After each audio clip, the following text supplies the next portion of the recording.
¿Qué tal? ¿Cómo le va? Qué gusto saludarle. Bienvenido, bienvenida a la información jurídica más importante, pero también y sin duda la más relevante de México y de todo el mundo. Soy Óscar González y a nombre de todo este equipo de trabajo le damos la más cordial bienvenida y saludamos a mi compañera Nidia Díaz en la interpretación de lengua de señas mexicana. Le decía ya viernes nos acercamos por supuesto al inicio de las vacaciones, de un periodo vacacional pues importante, ya lo decíamos la otra vez, también con pues menor tráfico de alguna manera que se puede observar en las calles. Sin embargo, las noticias pues no dejan de generarse, así que comenzamos. La segunda sala de la Corte estableció como criterio que las universidades privadas, al omitir tramitar y entregar un título profesional, se equiparan a una autoridad para efectos del juicio de amparo. En este caso, las universidades realizan actos iguales a los de una autoridad debido a que, al omitir el trámite y entrega del título profesional, impide al afectado tramitar la cédula correspondiente y, en consecuencia, ejercer también la profesión. Un derecho que protege el artículo 5 constitucional, que establece que a ninguna persona podrá impedirse ejercer la profesión y trabajo que le acomode, siendo lícito. Durante un diálogo sobre personas privadas de la libertad, se reveló que la Suprema Corte ya analiza la manera de cumplir con varias sentencias del Tribunal Regional de Derechos Humanos que involucran al Estado mexicano. Por iniciativa de la ministra presidenta de la Suprema Corte de Justicia de la Nación, Norma Lucía Piña Hernández, en mayo de 2023 fueron abiertos 3 expedientes a fin de plantear la forma de dar cumplimiento a las sentencias de la Corte Interamericana de Derechos Humanos sobre los casos Sonpaxle Tecpile, Atenco y García Rodríguez y Reyes Alpizar. Estos tres darán la oportunidad para que la Suprema Corte se pronuncie de manera central sobre la forma de darle cumplimiento y confiamos en que eso tenga un impacto mucho más claro a nivel nacional y marque una línea. Lo anterior fue expuesto durante un diálogo sobre los derechos humanos de personas privadas de la libertad en el marco del 187 periodo de la Comisión Interamericana, en el que organizaciones defensoras de derechos humanos denunciaron que el Estado mexicano no ha dado cumplimiento a dichas sentencias, y en donde expusieron las violaciones de derechos humanos de las que son sujetas las personas privadas de su libertad desde el momento de su detención. Se utiliza la tortura como un medio de terror estatal para forzar a las personas detenidas arbitrariamente a cooperar y firmar lo que le indican los agentes. Posteriormente, se les da prisión preventiva oficiosa. Las organizaciones solicitaron a la Comisión Interamericana realizar una visita in loco a los centros penitenciarios en México. Para el canal del Poder Judicial de la Federación, Laura Murillo. Muchas gracias, Laura. Sobre este tema, el Pleno Regional en materia penal de la región Centro-Norte, con residencia en la capital del país, determinó que es viable conceder la suspensión con efectos restitutorios cuando se reclama en el juicio de amparo indirecto la medida cautelar de prisión preventiva oficiosa. Ello porque se actualiza la apariencia de buen derecho con las sentencias emitidas por la Corte Interamericana de Derechos Humanos en los casos Sonpaxle Tecpile y otros, y García Rodríguez y otro contra el Estado mexicano, en las que se declaró la inconvencionalidad de la medida cautelar, por lo que el juez de la causa deberá convocar a una audiencia de revisión de la prisión preventiva dentro de un plazo de 48 horas con el fin de imponer una medida cautelar que no implique la privación de la libertad. Ante la saturación de asuntos que registra el Centro de Justicia Penal Federal en Guanajuato, producto de la compleja situación de seguridad que atraviesa la entidad, lo que ha propiciado que sea hasta abril del 2024 cuando se puedan tramitar nuevas audiencias, el Consejo de la Judicatura Federal habilitó a los Centros de Justicia Penal Federal de Aguascalientes y Querétaro para auxiliarlo en el desahogo de los procesos penales. Todos los juzgadores de Aguascalientes y Querétaro apoyarán en el desahogo de audiencias que se encuentran agendadas, pero pendientes de llevar a cabo, mismas que se habrán de celebrar a través de videoconferencia en una fecha cercana al juicio. Además, conocerán de los asuntos de nuevo ingreso. La medida estará vigente hasta en tanto inicie operaciones el Centro de Justicia Penal Federal en Celaya, Guanajuato.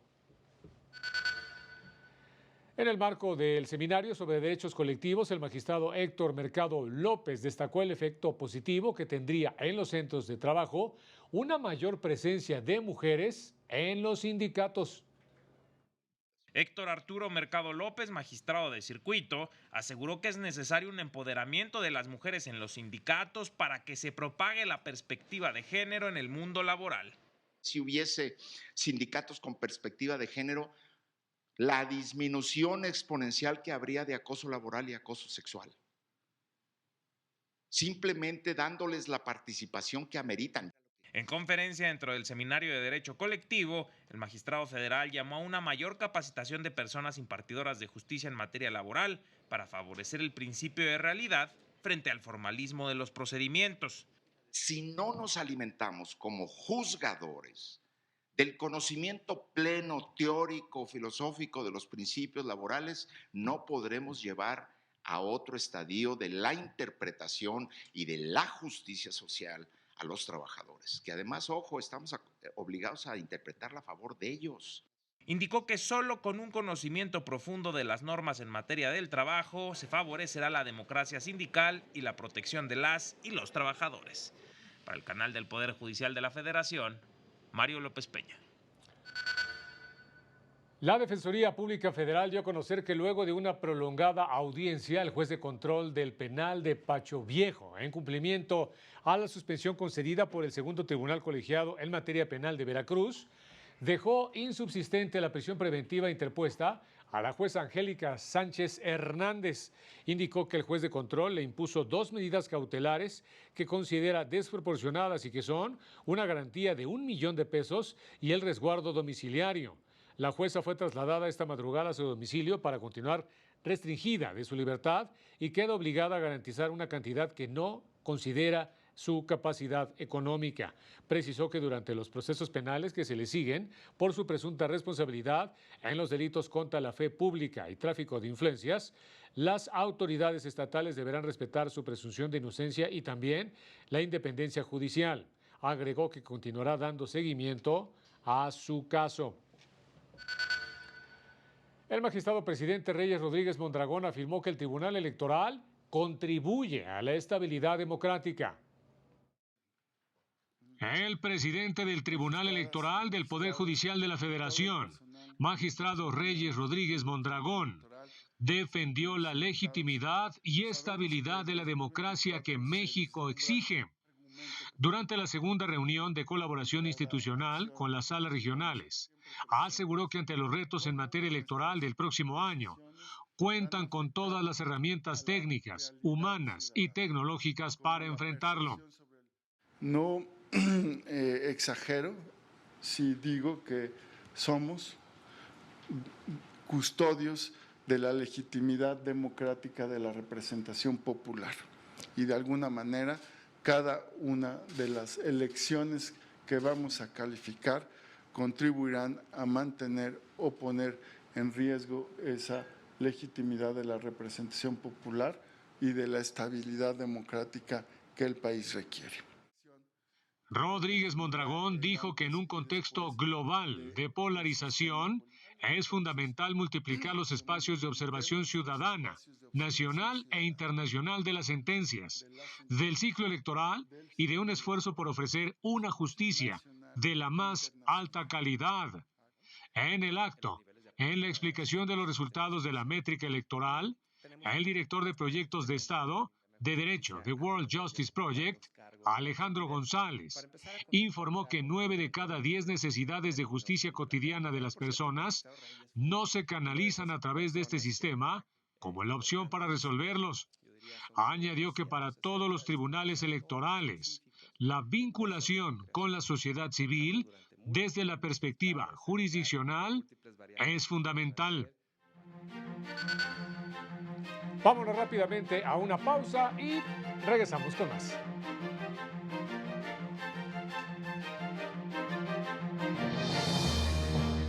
Al regresar, la creación del juez de ejecución penal ha permitido erradicar actos de corrupción.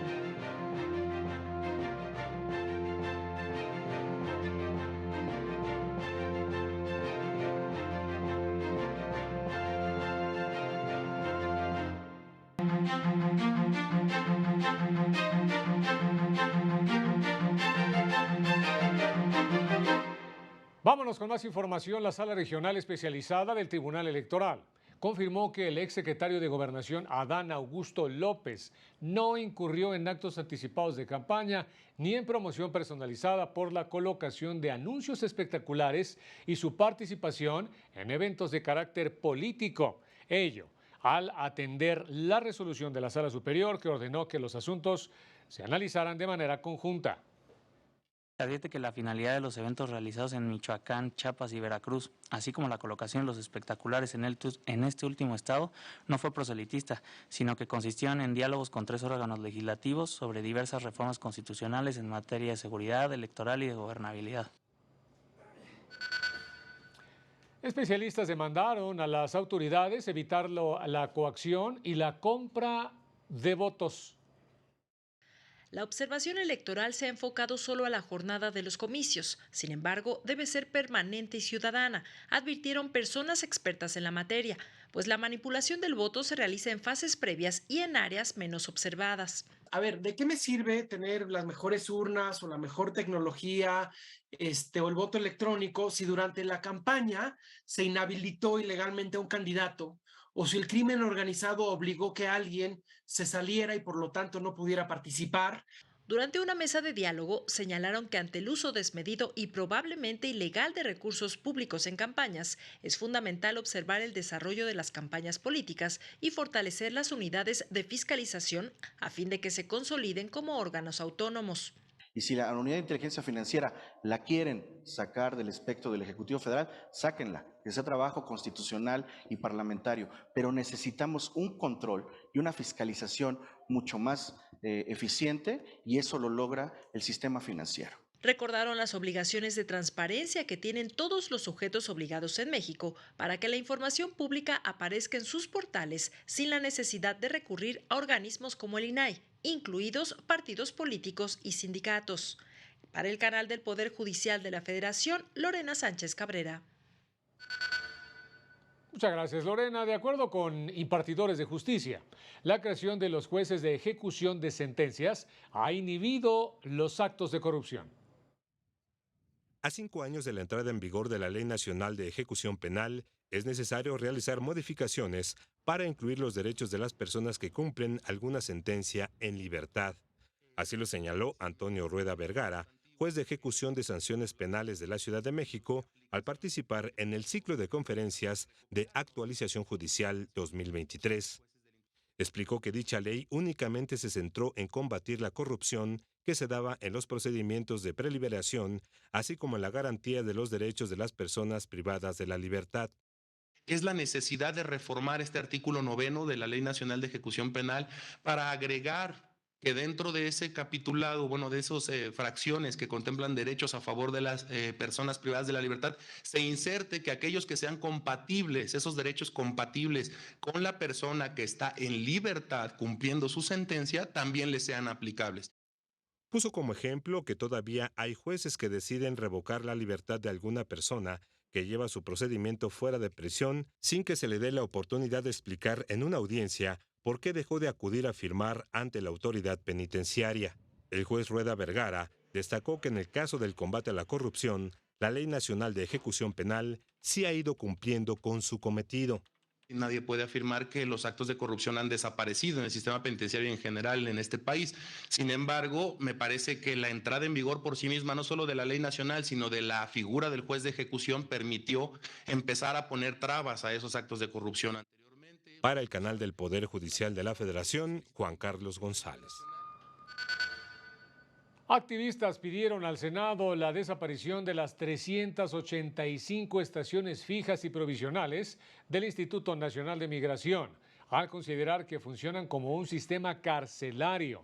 En reunión con el grupo de trabajo que da seguimiento al incendio en la estación migratoria de Ciudad Juárez, que dejó 40 muertos, señalaron que se deben transparentar las investigaciones y también sancionar a los funcionarios responsables de esta tragedia. En otras cosas, la discriminación que padecen las personas con obesidad y sobrepeso va más allá de los comentarios sobre su aspecto físico. Mire. La obesidad y el sobrepeso son la tercera causa de discriminación en la Ciudad de México. En tanto, el 75% de las personas adultas y el 35.6% de infantes las padecen. En un conversatorio de gordoodio y gordofobia, mencionaron que las personas con sobrepeso se enfrentan a violencia y discriminación en el entorno social, así como en el sector salud, en donde no cuentan con equipos que se adapten a todas las corporalidades. El acceso a la salud. Se patologiza la gordura mediante discursos normativos sobre los tamaños y el peso de los cuerpos, así como prácticas que condicionan o niegan tratamientos médicos por el índice de masa corporal. Señalaron que se deben promover espacios seguros e incluyentes y evitar discursos de odio que afectan la salud mental, social, económica y emocional de este sector. Es necesaria una política pública, porque la discriminación que vivimos no solamente es que nos sintamos mal o que sintamos feo, sino afecta todas las áreas de nuestra vida. Para el canal del Poder Judicial de la Federación, Rosy García. Vámonos ahora a las breves de México.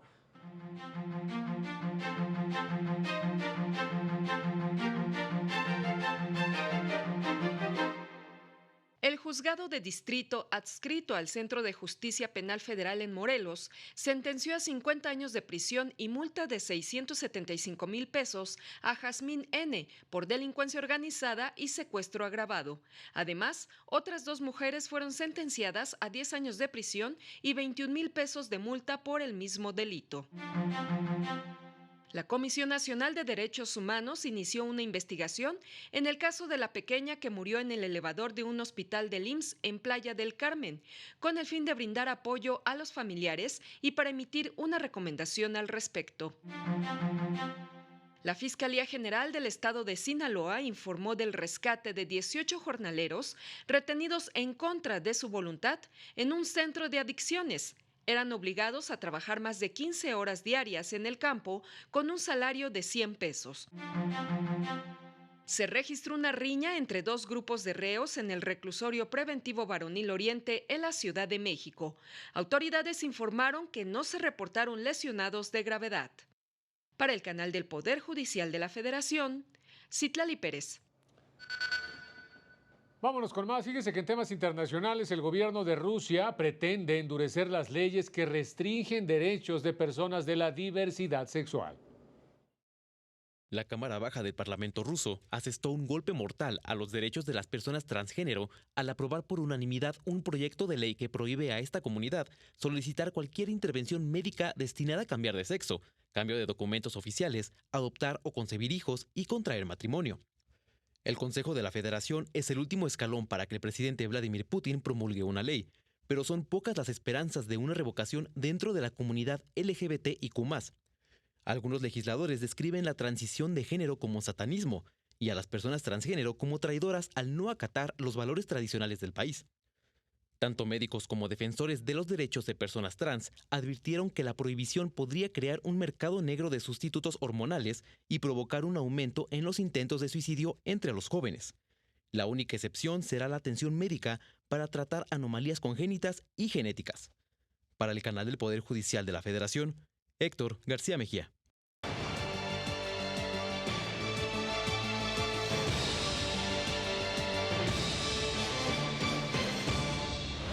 En Japón, un profesor murió por exceso de trabajo. Un tribunal ordenó indemnizar a la familia.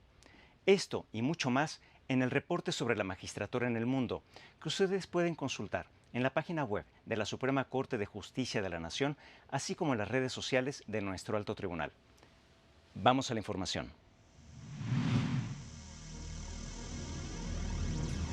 El Tribunal de Justicia de la Unión Europea resolvió que las aerolíneas son responsables de primeros auxilios suministrados inadecuadamente a bordo de un avión. Durante un vuelo operado por Austrian Airlines, una cafetera se cayó del carrito y el café caliente se derramó y le causó quemaduras a un pasajero, a quien le dieron los primeros auxilios a bordo del avión. El pasajero acudió a los tribunales a fin de obtener reparación por todos los daños resultantes del agravamiento de las quemaduras, debido a que que los primeros auxilios dispensados a bordo no habían sido los adecuados. El Poder Judicial austriaco preguntó al Tribunal Europeo si la administración a bordo de una aeronave de primeros auxilios inadecuados a un pasajero y que conllevaron un agravamiento de las lesiones ocasionadas por el accidente en el sentido del Convenio de Montreal debe considerarse comprendida en ese accidente, y el tribunal respondió afirmativamente, es decir, no puede negarse la existencia de una relación de causalidad entre la caída del café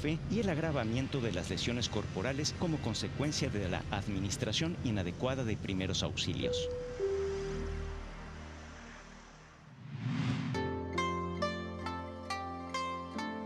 En Japón, un tribunal ordenó que se indemnice a la familia de un profesor de secundaria que murió por exceso de trabajo. En julio de 2016, el profesor de ciencias, y que también supervisaba las actividades del club de tenis de la escuela, sufrió un derrame cerebral y murió 18 días después. En junio, había trabajado 137 horas extras y antes de eso, 155 horas extras mensuales, casi duplicando el límite de 80 horas, a partir del cual el gobierno de Japón considera que existe riesgo de muerte por exceso de trabajo. En los 53 días previos al derrame, tuvo un solo día de descanso. La viuda, madre de 2 niños, entabló una demanda contra los gobiernos de Namerikawa y Toyama en busca de indemnización, y el tribunal de Toyama ordenó a ambos pagar una reparación de alrededor de 83 millones de yenes.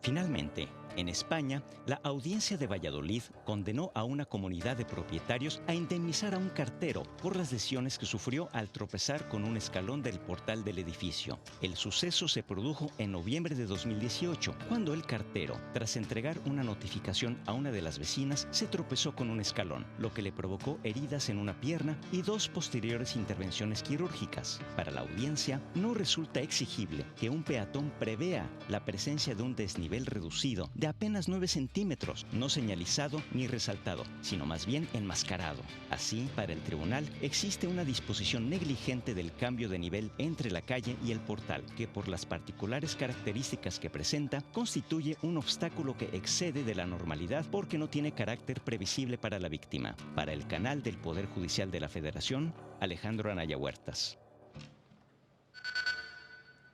Y más de este tipo de casos, una jueza federal de los Estados Unidos condenó a 13 años de prisión al mexicano José N., esto por coordinar un cruce fronterizo en el que murieron 13 migrantes, luego de que la camioneta en la que viajaban se estrelló contra un camión cerca de la frontera, ocurrido en 2021. Bueno, pues en marzo pasado se declaró culpable de 4 cargos de conspiración para trasladar a migrantes a Estados Unidos y obtener ganancias financieras.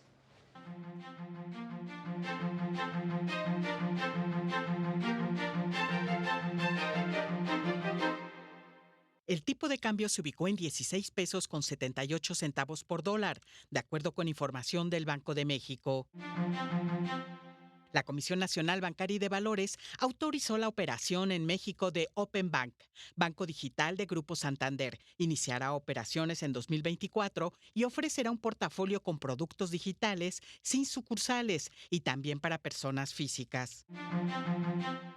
Entre 2020 y 2023, el impacto acumulado de crisis por pandemia e inflación provocó que 75 millones de personas cayeran en extrema pobreza y a otros 90 millones bajo el umbral de la pobreza, según cifras del Programa de Naciones Unidas para el Desarrollo. La Secretaría de Hacienda informó que del 15 al 21 de julio, la gasolina premium tendrá un estímulo fiscal de 1.77%, mientras que para la gasolina magna el estímulo aumentó 24.82% y para el diésel 7.70%. Para el canal del Poder Judicial de la Federación, Lilian Moreno. ¿Qué opina usted de los grafitis que habitualmente se ven en las paredes de las calles? Pues fíjese que especialistas de la UNAM reflexionaron en torno al valor precisamente del grafiti como una forma de expresión cultural. El grafiti surgió como una forma de identidad y expresión social. Sin embargo, esta actividad se ha estigmatizado a lo largo del tiempo. debido a que es considerada una conducta ilícita que vandaliza el entorno urbano. Investigadores de la UNAM se reunieron para intercambiar experiencias, pintar algunos muros y sacar algunas conclusiones sobre esta forma de expresión callejera. Pintamos nuestro nombre y lo pintas y estás pintándote a ti, es una autorrepresentación. Después de que pintas 1000 veces a ti mismo, empiezas a cuestionar quién soy. Se considera el graffiti como un lenguaje mediante el cual las personas buscan expresar su inconformidad, realidades políticas y sociales, aunque si bien es cierto, se debe tomar en cuenta que esta demostración debe ser pacífica, sin intenciones de agredir o repudiar a la comunidad. No sé si sería correcto contestar si es arte o no es arte. Yo creo que es más bien una manera de expresión y el uso del espacio público. Habrá que demostrar que el graffiti es una forma de comunicación social y artística, expresada en el ámbito público, manifestando una cultura de respeto. Para el canal del Poder Judicial de la Federación, Arturo Rodríguez. Veamos ahora algunas recomendaciones culturales que puede disfrutar en familia este fin de semana.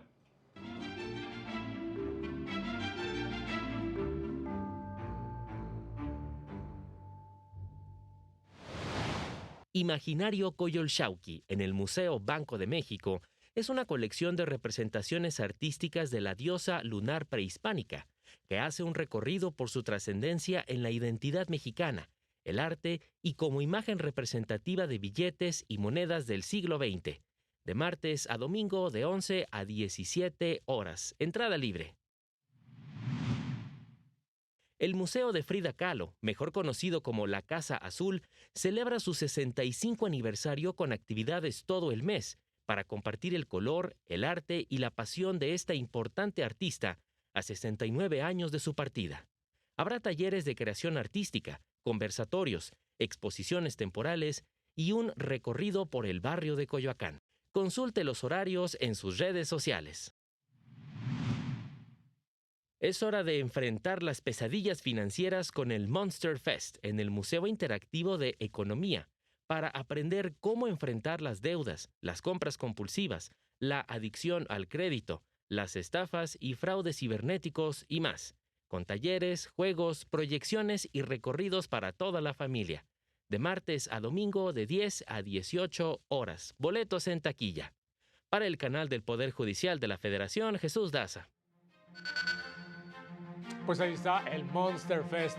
Hoy invitarlo a que en unos minutos pueda disfrutar en República El Salvador 56 del concierto Los Compositores del Colegio Nacional, Cuarteto Latinoamericano.